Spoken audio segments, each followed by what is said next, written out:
final topic tackles the history of Christianity up to 600. By the 5th century, Rome was engrossed in keeping the flame of orthodoxy alight in Western Europe, amidst the violent turmoil of the barbarian onslaught and the collapsing remnants of Roman imperial administration. In this topic, we consider the crucial role of the Pope and papal authority in the formation and administration of Western Christendom. We review the sources that describe the growing expression of that contested authority from the 1st century until the influential papacy of Gregory the Great, who in the 6th century brokered peace with invading barbarian tribes, founded and reorganized churches and monasteries, sent missionaries all over Europe, including Augustine of Canterbury, to evangelize England, and finally associated with the development of early Christian liturgy and music. So much so that early Christian chanting and plainsong became known as the Gregorian chant. The conversion of the Frankish king Clovis in the area that's roughly modern-day France in 496 marked a significant new stage in European and Christian history. The replanting of Christianity in Western Europe was to owe much to the support of Christian princes. The survival and persistent strength of monastic centres was another factor, as, for example, in the way Irish, Saxon and other Celtic monks were to re-evangelize the Netherlands, the Rhineland and southern Germany.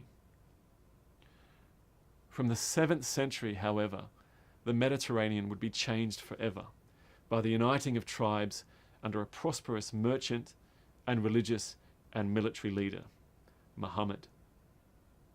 Muhammad built a community under arms and rapidly conquered territories enfeebled by the economic and environmental crises of the 6th century, by plague and a devastating war between the Persian and Byzantine or Eastern Roman empires in the early 7th century.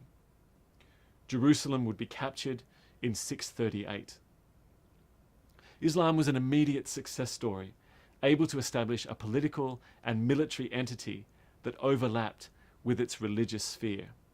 And this is one reason, incidentally, why it's very difficult to separate church and state in contemporary Islam and historically.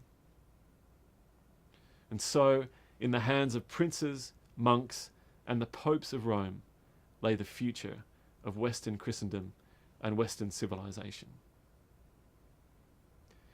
Developments after 600 AD are, of course, another story. A story which is the subject of THL 235, Medieval Christianity, of THL 132 and 419, the European Reformations, of THL 231, Christianity in Australian History, and THL 330, Global Christianity after 1700. As usual, have a look at the discussion questions for the topic in the reading section below, and keep those discussion questions in mind as you read through the lecture notes and the readings in your 2 textbooks, Hall's Doctrine and Practice and Stevenson's Creeds, Councils and Controversies. You'll also need to reach back to your earlier textbook, Stevenson's New Eusebius, for the sources in the early part of this topic.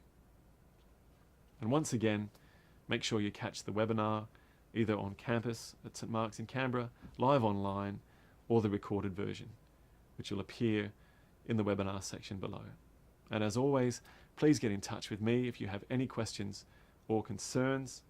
I look forward to your discoveries in the webinar and on the discussion forum. And finally, thanks for learning with me and with others over this semester.